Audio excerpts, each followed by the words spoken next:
Hi friends, అస్సలాముఅలైకుమ్ to all. ఈరోజు జొన్నలతో అయితే నేను కొత్త డిష్ చేయబోతున్నాను.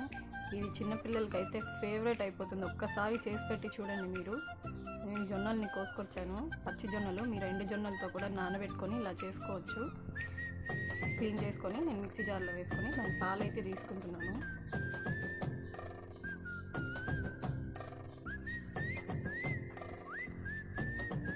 ఇలా పాలు తీసుకున్న తర్వాత నెక్స్ట్ ప్రాసెస్ ఏంటో చూపిస్తాను.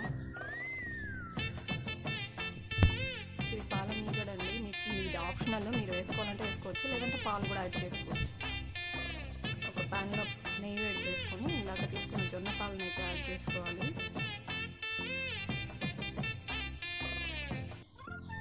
జొన్న పాలు యాడ్ చేసుకున్న దగ్గర నుంచి కలుపుతూనే ఉండాలండి, లేకపోతే ఉండలు కట్టేస్తుంది. కలుపుతూ ఉంటే నీట్గా బాగా వస్తుంది. ఇప్పుడు నేను పాల మీగడ గ్రైండ్ చేసి పెట్టుకున్నాను కదా, అది కూడా వేసుకుంటున్నాను. ఇది టోటల్గా ఆప్షనల్ అండి, మీరు వేసుకోవాలంటే వేసుకోవచ్చు, లేదంటే పాలు కూడా యాడ్ చేసుకోవచ్చు. ఇప్పుడు చక్కెర యాడ్ చేసుకుంటున్నాను. చక్కెర అయితే మేము తక్కువ తింటాం కాబట్టి మీడియంగా వేసుకున్నాము. ఎక్కువ తినే వాళ్ళు ఇంకొంచెం యాడ్ చేసుకోవచ్చు.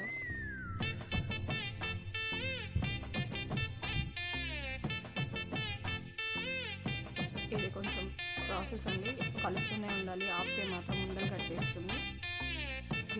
నెయ్యి కూడా బాగా పడుతుంది. ఇంకొంచెం నెయ్యి యాడ్ చేస్తున్నాను. ఇప్పుడైతే ఇంకో కడాయిలో డ్రై ఫ్రూట్స్ ఫ్రై చేసుకుంటున్నాను. నేనైతే బాదం, కాజు వేసుకుంటున్నాను. మీరు మీకు నచ్చిన డ్రై ఫ్రూట్స్ వేసుకోండి.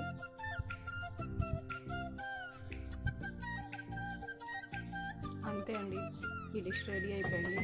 చిన్నపిల్లలకి అయితే హెల్దీ, చిన్నపిల్లలకే కాదు అందరికీ హెల్దీ అండి. చిన్నపిల్లలకి బాగా నచ్చుతుంది. జొన్నలు తినని వాళ్ళు కూడా బాగా తింటారు. మీరు కూడా ఒకసారి మీ ఇంట్లో ట్రై చేసి ఎలా ఉందో కమెంట్ చేయండి. Thank you. అలాగే నా ఛానల్ని సబ్స్క్రైబ్ చేసుకోండి. సబ్స్క్రైబ్ చేసుకోవడం మర్చిపోవద్దండి.